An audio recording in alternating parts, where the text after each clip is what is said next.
Alors, correction du QCM numéro 1 sur les fonctions. QCM qui était disponible sur École Directe.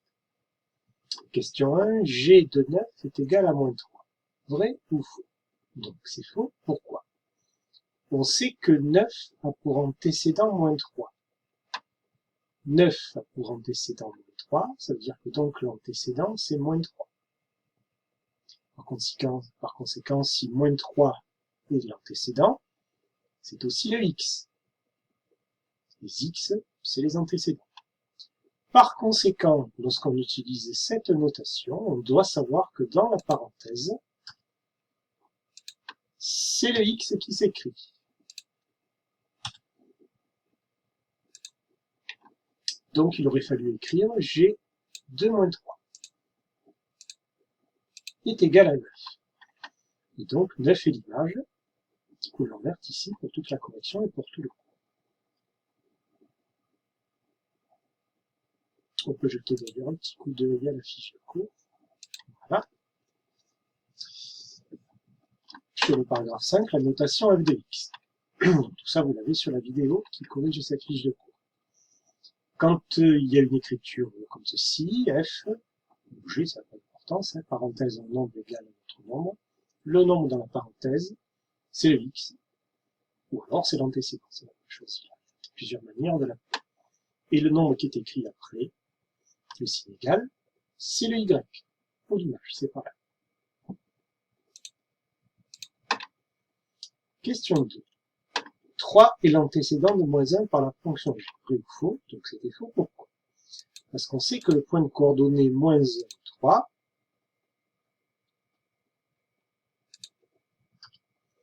appartient à la courbe représentative.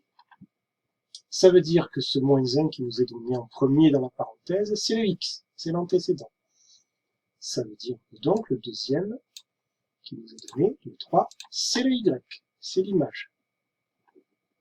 Par conséquent, il faut dire que 3 est l'image de moins 1. Ou alors que moins 1 est l'antécédent de 3. Pareil, je vous rappelle. Tout ça, ça ne s'improvise pas. Hein. Il faut travailler et retravailler la fiche de cours. Et vous avez des exemples ici. Quelle image de 4000 et 1700? Ça, on le sait parce qu'on a le tableau qui est là ici. Donc, on écrit comme ça. F de 4000 est égal à 1700. Et 4000 est l'antécédent de 1700. Ainsi de suite, vous avez d'autres exemples ici. Cette fiche de cours, je répète, vous l'avez vide sur École Directe, donc il faut la travailler et la retravailler et regarder cette correction en vidéo aussi souvent que possible.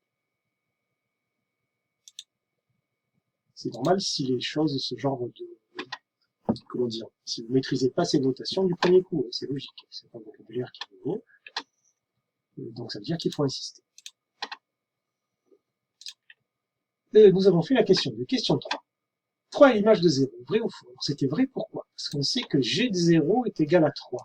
Donc ça veut dire que le 0 qui est dans la parenthèse, c'est l'antécédent, c'est le x. Et que le 3 qui est après, c'est l'image. Donc 3, ici, est bien l'image de 0, qui est dans la parenthèse. Donc ça c'était. Le point de coordonnée de 9 appartient à la courbe représentative de G, donc c'était vrai. Pourquoi? Parce qu'on sait que 2 a pour image 9. Donc ça veut dire que 2 est le x, et que 9 est le y.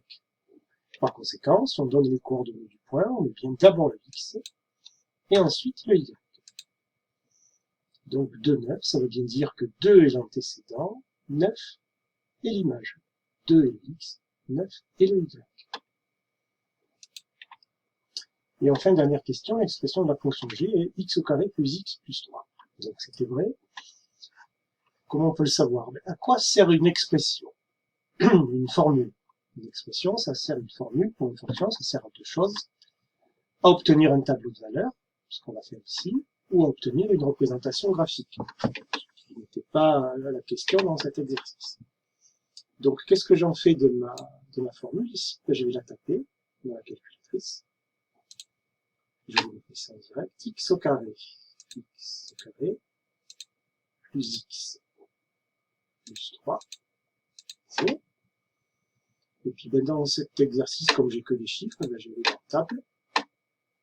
Et donc l'idée c'est quoi? L'idée c'est de remonter dans le QCM. Et de voir ici que donc